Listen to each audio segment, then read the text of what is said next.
अथ चैनम नित्य जातम नित्यम वा मन्यसे मृतम तथापि त्वं महाबाहो नैवं शोचितुम अर्हसि. Hello friends, this is the 26th shlok of the second chapter of Bhagavad Gita, and in today's video we will understand this shlok in detail.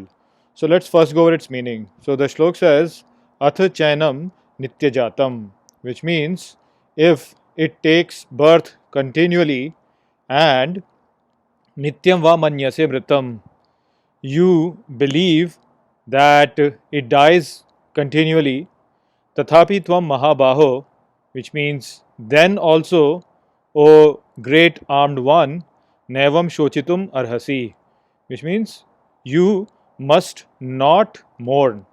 So over here, Sri Krishna is telling Arjun that even if you believe that this one, he takes birth continuously and also dies continuously, even then you should not mourn for the situation you are in.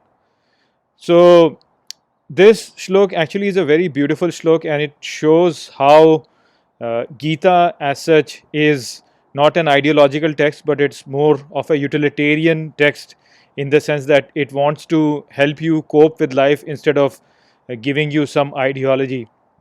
So if you look at the previous two shloks where Sri Krishna is telling Arjun why he should not mourn, he is giving an explanation which is different from the explanation that is going to give over here. So over there, and as I have explained in the shloks also, over there he says that Atma is the ocean and Jivatma is a wave in that ocean, and so Atma only is while Jivatma is not. And then in the previous shlok itself, the 25th shlok, he said that you should not mourn for something which is not. So this whole idea that Atma only is and Jivatma is not, and this Atma is the same as Brahman, that idea is Advait idea, and Advait idea is one of the many schools of philosophies which are present in the Indian tradition. So that idea is what Shri Krishna was telling in the previous shloks, but after explaining that over here, Shri Krishna basically clarifies to Arjun that even if you do not believe in that ideology and you believe in a different ideology, even then you should not mourn. So that different ideology is where you can say that the Jivatma is also there. So Advait as a philosophy says that there is just one, and that is Atma or Brahman, and they are the same. While Jivatma is just an illusion, is just like a dream of Brahman, you can say.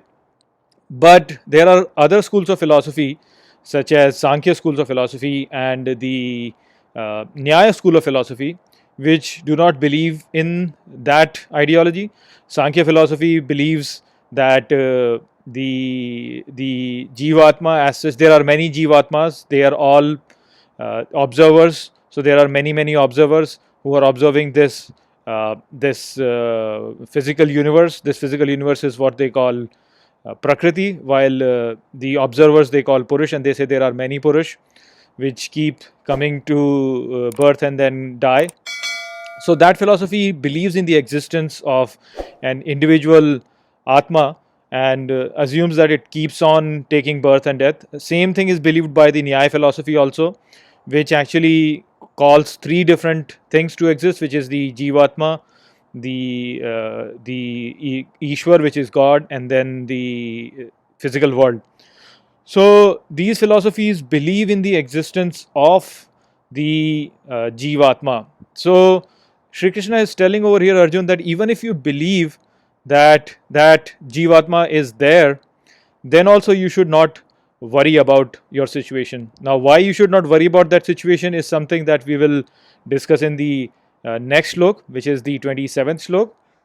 But over here, I just wanted to clarify this to you that Gita, in that sense, is not an ideological text. It is not a text which says that whatever I am telling over here is something which is written, engraved in stone as such, and you have to absolutely follow it otherwise there will be consequences. It's not like that. There is an amount of flexibility over here, and Sri Krishna is showing the openness in terms of giving the opportunity to the individual to believe in whatever he or she thinks is correct. And this is actually the truth, because if you have heard the stories of the people who mention that they